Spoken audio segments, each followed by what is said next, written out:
Hi there everybody, Craig here from Tier 1, and I'm just wanting to show you now, we're doing a Marco Polo hunt within the next couple of weeks, and I'm just wanting to show you the kit that we're taking. So basically all the clothing for a cold weather mountain hunt, and then we'll move on to the rifle, some of the ancillary kit that we're taking that will make your life quite a bit more easier on the mountain there. Okay, so we'll go straight in. Let's just unpack. So this is my actual case that I'm taking. And I'll just work my way through, show you the gear that I'm taking, the reason I'm taking it, and if you have any questions or anything, put them in the comments and we'll try and respond to you. So, we start off here, we have blanket. Basically, fight or perish Woobie blanket, really good bit of kit here, handy for all sorts of things. If you're just laying out on the ground, just stops your body heat soaking away into the cold earth, anything. It makes out for quite a decent size as well. It's even got tie down so you can use it as a temporary shelter. Just a multi-purpose thing. Weighs nothing as well. Very, very good. And just multi-function. You know, you can use it for a variety of different uses. Again, this is available from Fight or Perish, who are a British company, make them all themselves. Really good guys, really great to deal with. So that's the first item. What you'll notice as we're going through here, quite a few of the things will be multi-purpose. Again, this is to save weight when you're packing out, etc. So, next thing, we go on to the clothing we wear. It's obvious it's got to be a cold weather hunt. It's the middle to the late end of November here, over in Kyrgyzstan there. The temperatures averaging where we're going to be. Best reports are saying it's going to be between -10 and -15 during the day, down to about -30 on a night. So, we're talking some seriously cold temperatures there, and you really do need to be prepared for this kind of thing. So, it's all about the layering system, because sometimes, I mean, I've been in Kyrgyzstan before, the end of September, packed for snow, and we've been riding around with t-shirts on. It's just that unpredictable. I'm certainly not expecting that this time of year though. So, we'll be using, we have thermals galore, so long johns, multiple sets. I do like the merino wool as opposed to the new technical stuff. Simply because it just wicks away moisture. Even though it might still be wet, it still keeps you comfortable. No chafing or anything like that. We really like it. No smell, just nice. So there's that. So like I say, a variety of thermals will be good for you. Then you go into your mid layer. Again, my knees are shot now, so I need some trousers with knee pads. You end up doing quite a bit of crawling around, especially when you're getting into target, or even when you're getting on glassing in and spying some animals. So I love these Crye Precision trousers here. Again, because they've got the knee pads integrated into them, and the knee pad, although you can see it there, actually goes right down and it goes quite a way up as well. So it's really, really good for articulation. They're super comfortable, not waterproof whatsoever. That's one thing to bear in mind. These are actually normal temperate weather pants, but the knee pads and the comfort with them, that's saying when they do get wet, they get dry very fast, but don't aim to get them wet, okay? So, next thing, again, because it's going to be cold, these are Carinthia, nice little outer layer. They're G-Loft fabric, really, really good insulator here for extreme cold weather, really. You've got to remember, we're going to be spending a lot of time riding horses out there, so you're going to be cold and in a static position for a lot of the time. So you really, really need to be layering up with this. Again, these are fantastic for keeping the wind out. Again, not waterproof, just really, really windproof, keep the cold out, really good for your bottom half of your body. And then you've got your outer. These ones are, these are Arc'teryx, fully Gore-Tex outer trousers. Basically, you can put these on with your boots on so the legs zip back up. Fully waterproof. They're just no insulation whatsoever. They're solely just to keep the wet out and the moisture. But as part of a layering system, I find them absolutely invaluable. And we're still not finished for legs, believe it or not, because then we have snowsuit. Now this one is a Harkila Pro Hunter snowsuit. Again, you can put this on, it zips right up from the leg, so you don't have to take your boots off or anything to put it on. I actually bought this in 2013 for my first trip ever to Kyrgyzstan. I've never worn it. And the reason is because it's never been snowy when I've been over there. So I'm pretty sure it will be this time, so it will pop its cherry, so to speak. So this is the very outer layer that you'll be wearing. Now again, any of these layers you can actually remove as and when, if you're moving, if you have to move fast, etc. Take your layer off, stick it in your pack. Might not be too practical to do it while you're covering vast distances, but as a rule, if you can take a layer off or put a layer back on, it always ensures comfort for whatever you're doing. So these are supposed to be really good. As I say, it's the only item of kit that I've taken with me really that I've never proven before, because I've never had a need to. So there's the bottoms there. We also have the top, which would be the very outer layer again. So as regards top half clothing, we would have a base thermal layer. Again, I love the merino wool. Other stuff's available, whatever your choice is, whatever you've used in the past and really works for you. That's what I'd go with. Then it's either a t-shirt or a shirt, and then you go onto either a body warmer or what I generally do, a jumper. The wool power stuff really takes some beating, it's really good. And then you go onto your outer layers. Again, depending on what you're doing, if you're riding the horses, this one is the Carinthia ECIG 3.0. Absolutely fantastic for extreme cold weather. It's even got a little snow guard there. The cuffs are all integrated. It's very, very thick. It's too warm for moving around any great distances in, unless it is really cold.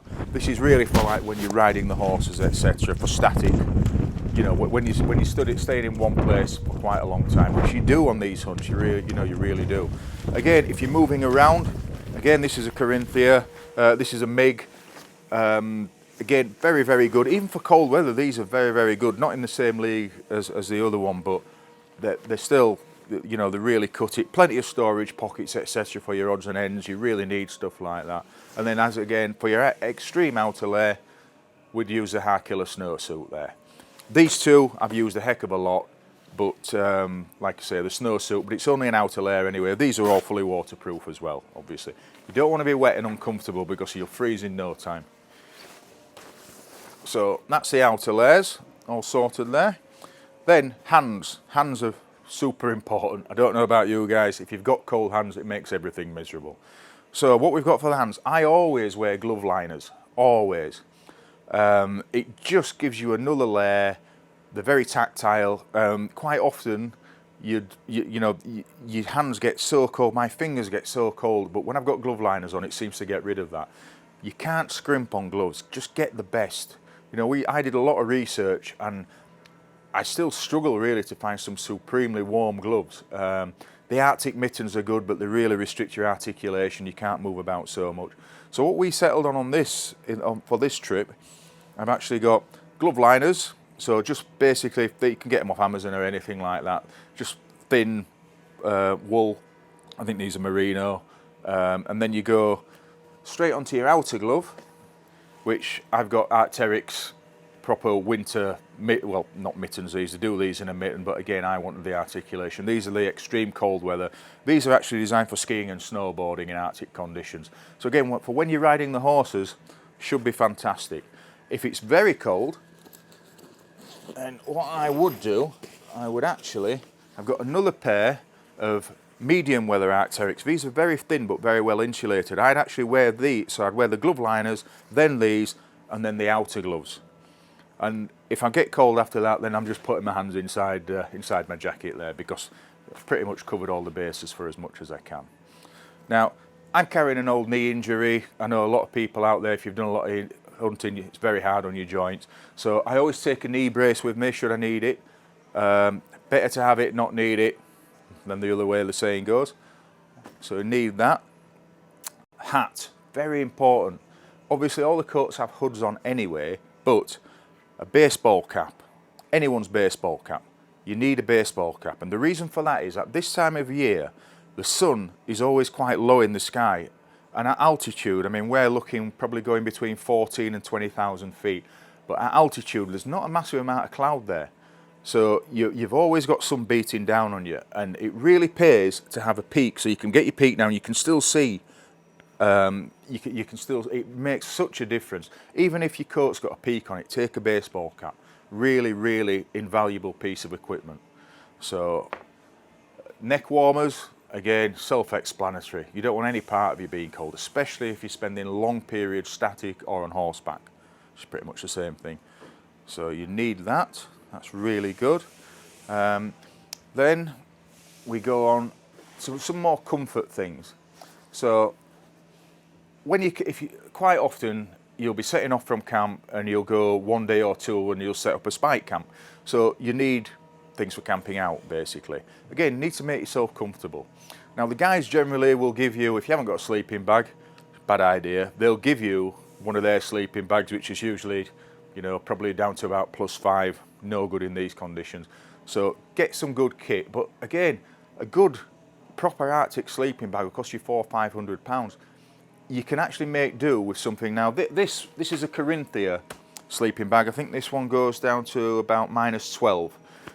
So again, not as cold as we'd like, but I can use this 3 seasons and I do get some good use out of it. So in conjunctions with the blankets, etc., sleeping in your clothes if you need to, you know, this thing works really well for me. This has been down to some seriously low temperatures as well. And again, if you use it in conjunction with other things, you always stay comfortable. So sleep mat. Always take a sleep mat with you. And the reason for that is, again, it's just stopping your body being directly on the cold floor, losing all the body heat out. It just makes you miserable, and also you get a little bit of cushioning as well. Very, very handy thing. Don't take a lot of weight at all. So those are invaluable. Now, you can actually roll your coat up or whatever for a pillow. You need some kind of pillow. These new camp pillows though, I mean, this is just a cheap one, about a tenner, but it packs away to virtually nothing. It's so handy. Again, I've actually used these as a rear rifle rest before as well when I forgot my gun bag. So again, if you can make multi-use out of it, it's worth packing it. So we like those. So, and then we come to boots. Ankle support. You need good ankle support. The ground on any mountain hunt, wherever you are in the world, is poor. It's very rocky. You keep going over, you know, little hidden crevasses, etc. So a decent pair of boots with decent ankle support and decent insulation is what you need. Again, you don't want something too cumbersome with, you know, putting crampons on or anything like that. That's a bit too extreme for me. But you do need some decent support. So again, these ones, these are the Meindls. I've always sworn by these things. Wore them, I always get them like half a size too big so I can wear big socks as well. Again, socks, layer them up. Wear a few different pairs. Don't be afraid of changing them as well. You know, just lay yourself up as much as you can. I've never had cold feet in these boots as long as I get my socks right. They work really, really well. Give them a good waterproofing, even if you're not expecting to get wet. Again, it seems to help with the insulation. So those are good. Any top brand. Don't scrimp on stuff like this. That's excellent stuff. So we use all those.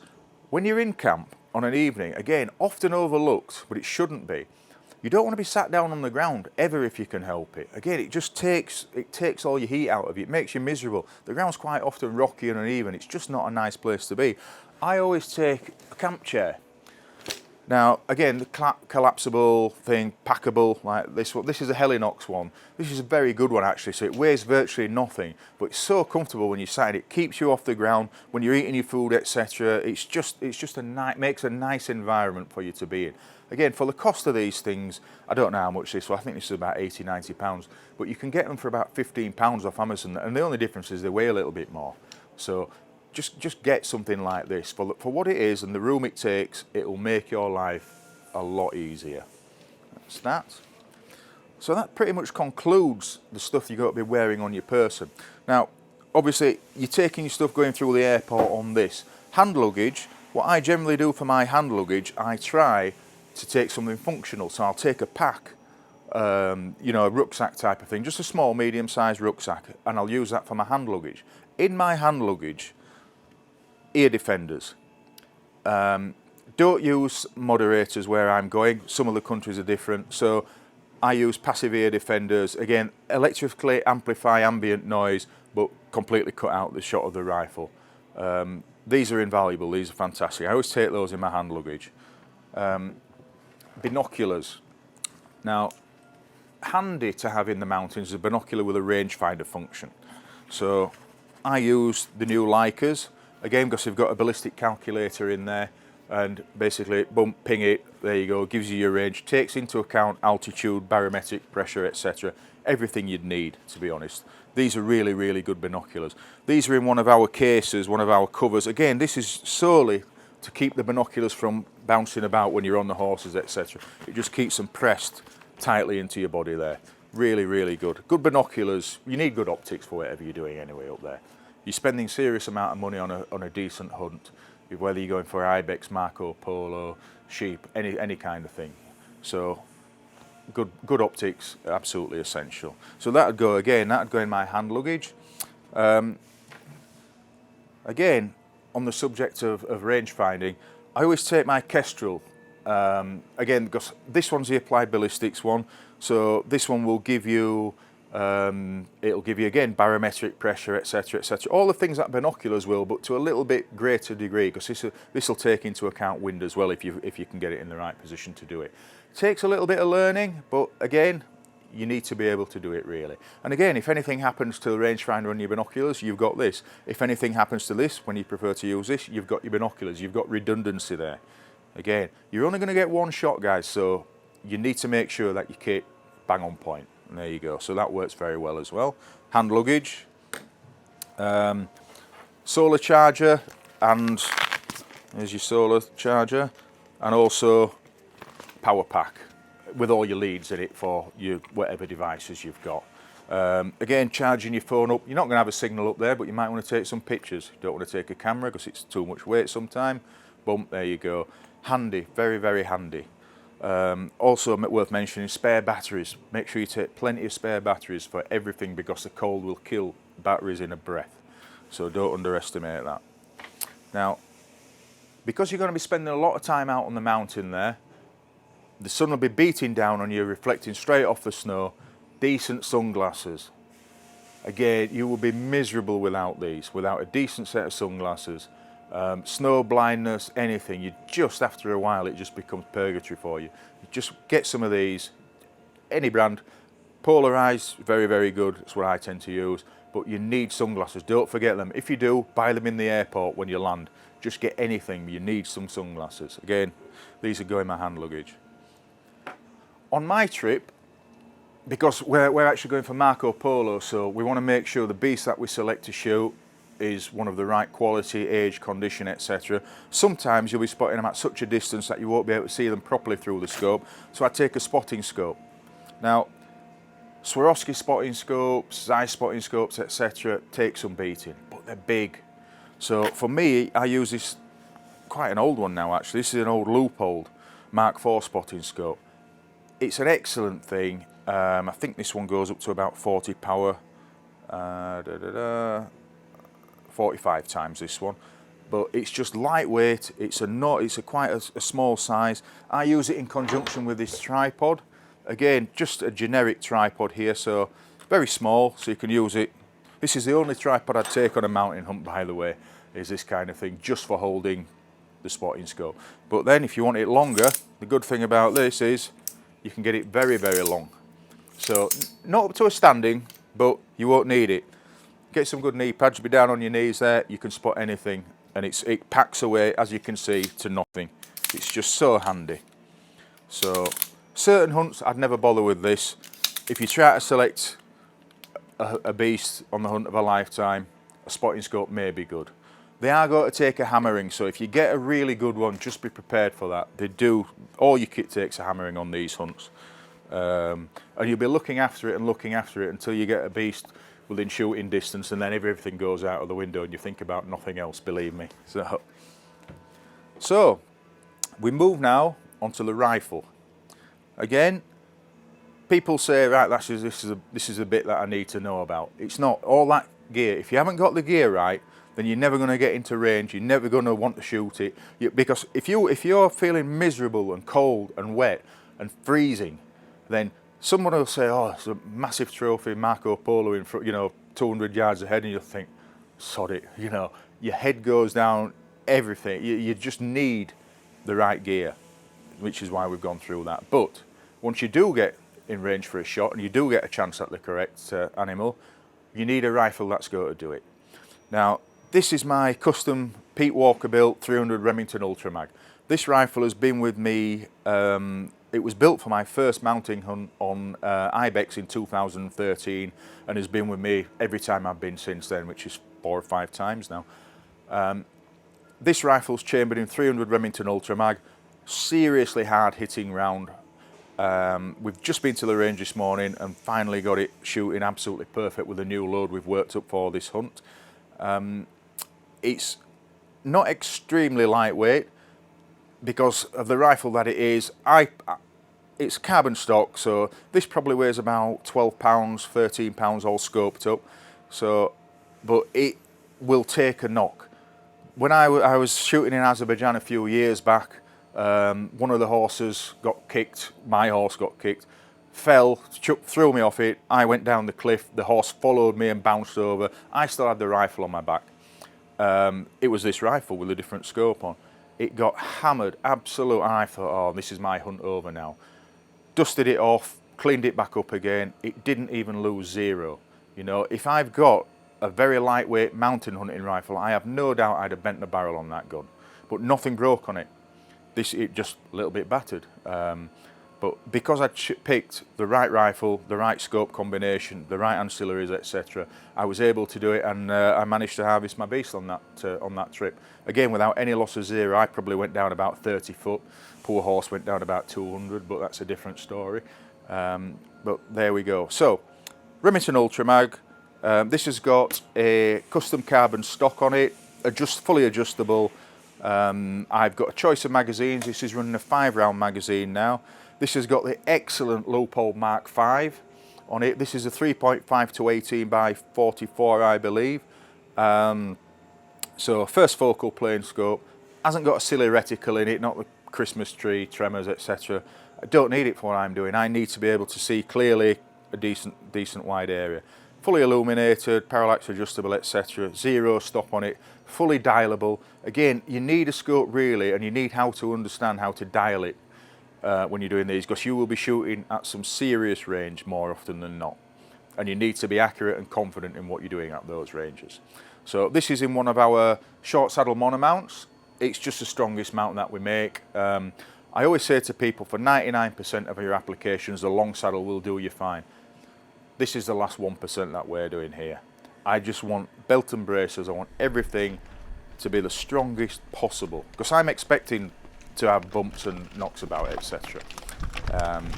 So that's why we use that. Again, the scope covers, absolute must. I use a little scope coat as well on top of this, because again, it just takes such a dinging around when you're on it. So that's that. And then muzzle brake. This is one of our muzzle brakes. Again, just to reduce recoil massively. Directs the gas. I've not seen one as good. I know we make it, I'm bound to say that, but it is what it is. It's the best that I've used. For this kind of application, it's perfect, really. It really reduces the recoil. You can still spot your shots. And yeah, it makes it a whole more manageable experience. Now, I'm using one of our Evolution bipods for this hunt. And the reason for that is the rifle's got to spend a lot of time slung on my back. I don't want anything pressing into my back. So with the Evolution, once it's folded away, there's very little hanging down. A conventional bipod, anybody's conventional bipod, it will hang down significantly further than this. With this bipod, everything's out of the way. Again, you know the spiel with this thing. I don't want to run through a sales pitch with you, but it does everything that everything else does. The recoil management on this, a little bit better for me. This is a big recoiling rifle, so anything that helps me, that's what I'll use. Quite often you won't even be shooting off a bipod, you'll be trying to shoot off a pack, etc. But you never ever know. I'd always carry a bipod with me. I'd always have it on the rifle as well, because you haven't got time to get something out of your pack if you need it. You need leg down, bang. It's as quick as that, otherwise you're going to miss that shot, which may cost you quite a few £1,000s. Again, for me, I've got my choice. This is the one that I'm picking. Now, on top of that, these things, this was introduced to me by one of the deer stalkers up on Glenartney Estate in Scotland. And it's an invaluable thing, really. And what it is, it's a cover for the rifle. So again, it doesn't interfere with anything. It's solely for when it just covers the rifle up, protects it from the elements, really. Just for when you're travelling around. But if you see, fully elastic, fully waterproof, and it's just It's an excellent thing. Doesn't interfere with your sling, but it keeps your optics dry, keeps everything dry, keeps everything right. You know, it's just a nice little thing, a little bit of protection for the gun. As I say, I use one of the neoprene scope covers, neoprene scope coats on this anyway. So, but this is just a nice little thing. Not a lot of people have seen them either. I don't actually know who makes it because he gave me this as a gift. But I'm sure if you Google them, you know, rifle cover, whatever, something will come up. I think it's Bushbuck actually. So that's the rifle, all covered. Now just to give you an idea on the calibers that we're using here. So this here, this is a 308 round. Again, general British Army infantry round really. Use this in the mid-range sniper rifles. Effective on any species of UK game. This is what we're using in Kyrgyzstan now for the Marco Polo. Now the sole reason that we're using such a large calibre, it's actually the same bullet diameter. This is a little bit heavier, but the main reason we're using this is because we're going to be shooting at extended distances, and we don't need to incapacitate at those distances, we need to kill. Pure and simple. So if you've got an animal you wound at those distances, by the time you get to it, it could be down the next valley onto the next ridge, whatever. You need massive shocking power, and that's what the 300 Ultramag does. It was actually designed for shooting polar bears, so that gives you some idea of its intent. So in this configuration, we've just chronographed this rifle this morning. This is pushing, this has got 98 grains of powder, pushing 200 grain ELDX bullet, Hornady ELDX bullet, excellent hunting bullet I have always found, and it's pushing out 3,120 feet per second. So we've probably got about 4.5, 47,000 foot-pounds there. So it's doing some serious velocity, some serious foot poundage, and it's got some serious oomph behind it. Everything that you need for a mountain hunt where you may be taking shots that you want to kill something at long range. For me, nothing better. I know the rifle very well. I know everything about the system very well, and I get on with it. We've just been shooting tennis balls at 400 metres with it this morning consistently. So you've got to have confidence with what you're using. So, and that pretty much concludes it. So if there's any questions, ask away in the comments. We'll try to get back to you, but bear in mind it's only a week and a half before I'm going away now, so there's quite a bit of preparation to do still. And thanks very much for watching, and hopefully back with another instalment very soon. Thanks very much guys, bye bye.